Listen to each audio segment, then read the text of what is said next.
Hi, everyone. I'm Haley Grace with Emerald Real Estate. I am joined today with Patrick Hierney. Welcome, Patrick. Thanks, Haley. It's nice to be here.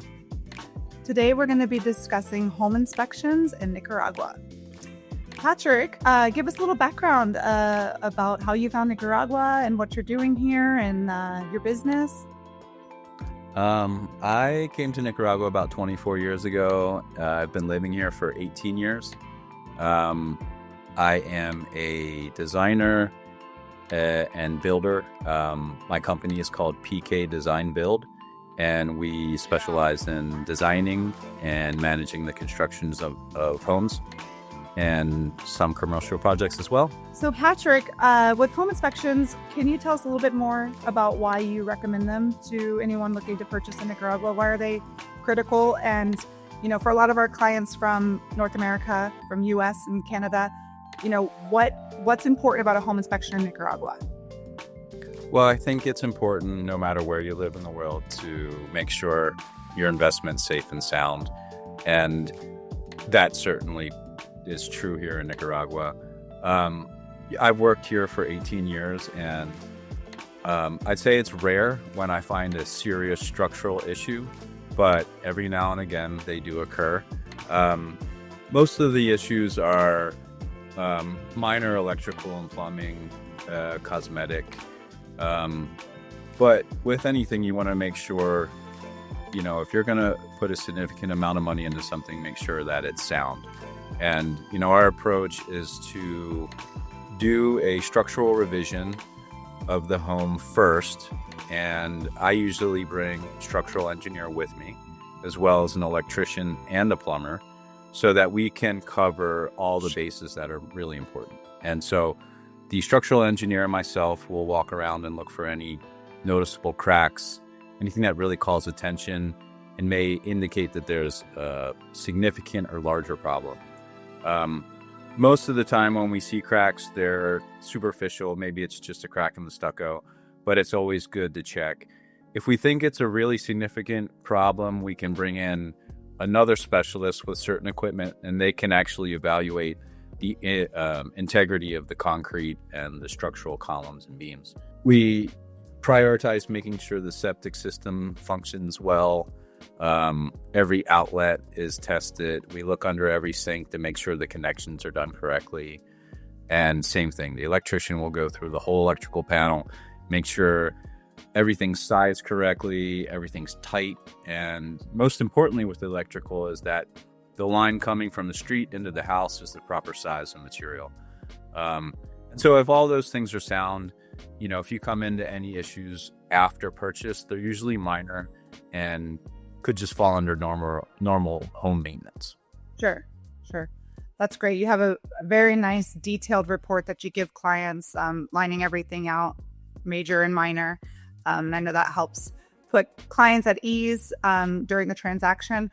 What about the timeline for potential clients and buyers? When should they perform an inspection and seek some help from someone like you? I think as soon as they're serious about making an offer. You don't want to lose any time. It depends on the market. If it's a hot market, things may not stick around, but you don't want to rush into buying something that may have an issue. So the sooner you can get that inspection done, the better. And just to make sure that what you're about to dive into is a smart and safe decision. Sure. Yeah, we usually see them in the due diligence period of an offer.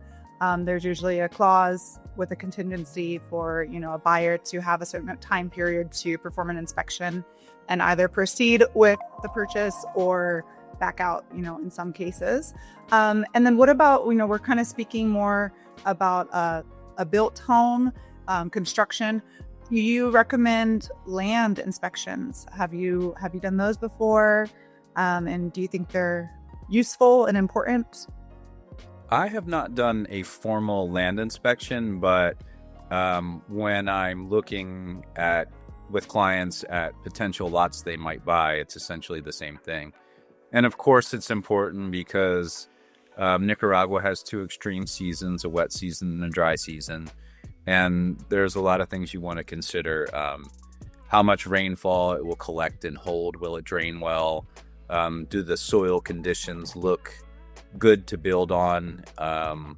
And what's the best way to orient the house so that it's comfortable and doesn't get too hot? You want to take advantage of the good trade winds, and but also make sure that you're not pointed right at the sun and it's too hot to enjoy your patio in the afternoon. So there's a lot of nuances and figuring out the exact spot that you'd want to place the home, the smartest place to place the home to make sure that you have good drainage and you won't compromise foundations or anything like that. Yeah, and I know we've had some inspections before in the past with clients, and you've been a wealth of knowledge for them, not only in that due diligence period with inspections, but also with potential renovations or in cases on raw land builds. So that's always helpful. Who do you think is the most recommended person to do an inspection? Like, what should a client be thinking of? Obviously, reach out to you, but what would be the qualifications for a good vetted professional person to contact? I think a builder that has 20 plus years of experience is ideal. I'm a builder. I'm a designer. I'm not a trained engineer, electrician, or a plumber. That's why I bring those guys with me, because I know what I don't know. And, someone that's going to make sure that everything is checked as best as possible. When you're going to buy an existing home, you can't actually see the foundation, or at least you shouldn't be able to. So it's nice if you can acquire a set of the drawings and review the structural plans, and you can make some assumptions based on those plans and hope that the builder built the house according to spec and everything's good. But like I said before, there's only been a few homes where I've seen structural issues. I think that the craftsmanship in Nicaragua is very good, and the engineers here are very conservative. We're in a seismic area, so they have to make sure things are designed to withstand an earthquake. I think they typically work with the equivalent of the California building code. And, they'll take that and add another 10 or 20% to make sure that everything is secure and that their reputation is safe. That's great. Thank you. So last kind of question to discuss here for our viewers. What would be a typical cost of an inspection? I know it varies, I'm sure, on the size of the home, but what could they be expecting to pay?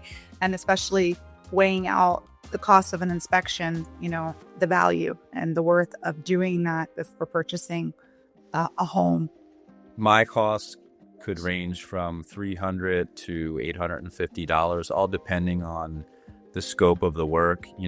I typically would need to mobilize the engineer, electrician, and plumber, and we all need to find a time to be there together. Then we all take time to photograph everything, put that into a very detailed report, usually in English and in Spanish, depending on the client. That's probably a pretty fair range, the $300 to $800. It's possible it could be more, but that would probably be rare.